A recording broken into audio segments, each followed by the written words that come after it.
ब्रह्ममुरारिसुरार्चितलिङ्गं निर्मलभासितशोभितलिङ्गम् जन्मजदुःखविनाशकलिङ्गं तत्प्रणमामि सदा शिवलिङ्गम् देवमुनिप्रवरार्चितलिङ्गं कामदहन करुणाकरलिङ्गम्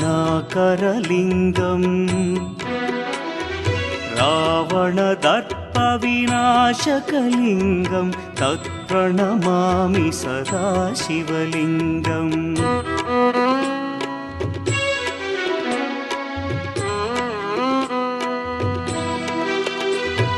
सर्वसुगन्धसुलेपितलिङ्गं बुद्धिविवर्धनकारणलिङ्गं सिद्धसुरासुरवन्दितलिङ्गम्